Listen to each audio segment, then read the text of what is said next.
Story time. Check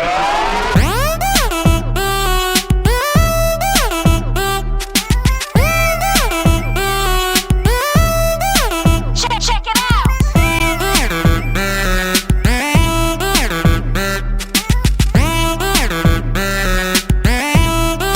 Check it out. All that legal stuff. So a few years back, I was in a patrol car watching a parking lot of a large warehouse retailer. And this was in the city of Modesto, which has a few nicknames, Meth Desto and Mo Ghetto.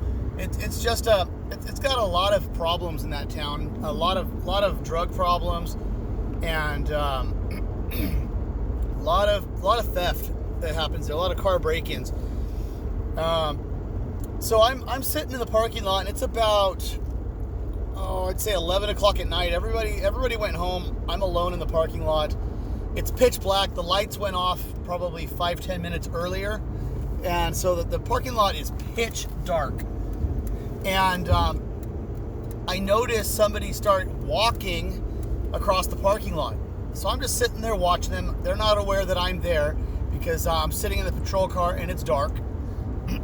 And they start walking up to the building, to the front door, and they start trying to lift the metal roll-up doors on the front door. So that's when I start the car and drive over to them, and then they realize that a car is approaching. My headlights are on them. My flashing ambers are on at this point, and I pull up and I tell them, "Hey, you got to leave. You can't be here." They start cussing me out. They start calling me all kinds of names. They're obviously tweaking on something. Their mind is someplace else, and they start to walk away. So I start following them in my patrol car at a distance of maybe 30 feet or so, just making sure they're leaving the property. They suddenly stop halfway across the parking lot. They turn around and they start screaming at me. And they start coming towards me. So at this point, I don't know what this guy's gonna do. I get out of the patrol car, and I shine my Stinger flashlight in his eyes so he can't see. And I order him to leave the property immediately. He's continuing to cuss me out. At this point, I start walking towards him as I'm telling him to leave. So he ends up turning around and leaving. And the entire way to the edge of the property, he is screaming and cursing at me while he's walking away. It's almost like a dog with his tail tucked between his legs. And he's just acting weird.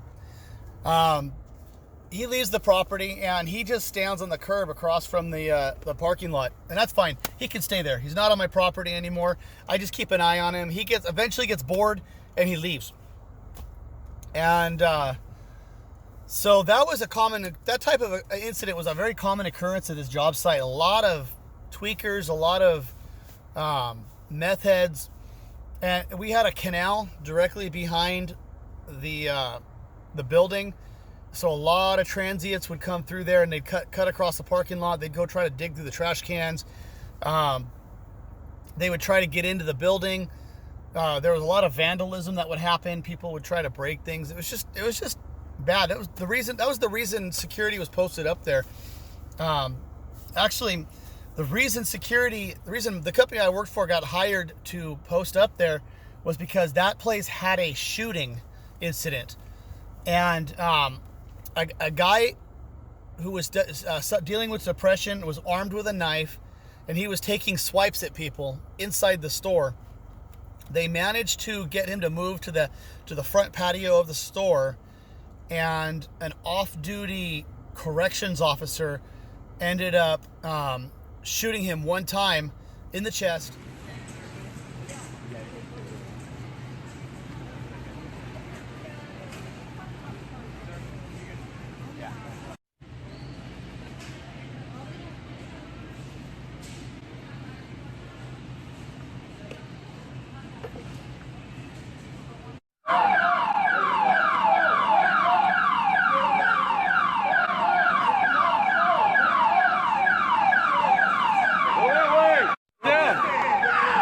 say, I want to shoot him with this thing.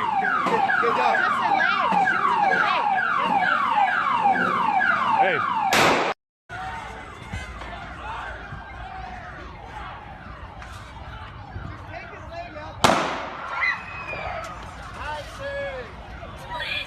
Brought the subject down, and they brought him into custody, and the guy survived. The guy made it, and the threat was neutralized. However, at that point, the management there decided that they wanted security to be posted at the front of the store at all times. So they ended up with 24-hour security, both during hours and after hours. And so that was the kind of place that we were posted up at. It was just a lot of things that was a lot of things that would happen. That site was a very busy site. Very it was constant issues to deal with, from anything from traffic issues on the property, people parking where they're not supposed to park, blocking access, blocking red zones, people speeding through pedestrian areas with families and kids everywhere. And so it was my job to supervise the parking lot and to try to keep everybody working in harmony and keep traffic flowing. And on top of that, I had to watch for suspicious people, report to LP if I saw anybody that I thought was going to engage in shoplifting. So it was just a very busy site, and so that was one site where the shift goes by very quickly, because you were just nonstop busy dealing with things constantly, and made for some very long daily activity reports. I would write down, everything that would happen in basic detail, and then I would email it to both my boss and the manager of the store, and so there was a lot of things to write. Very, very busy, and those were 12-hour shifts. So I worked from 12 p.m. to 12 a.m. and then my relief would show up, and then I'd go back the next day. So yeah, loved it. It was busy, but can't always have the job sites you love. Anyway, hope you guys have a great day. Stay safe out there, and I'll catch you later.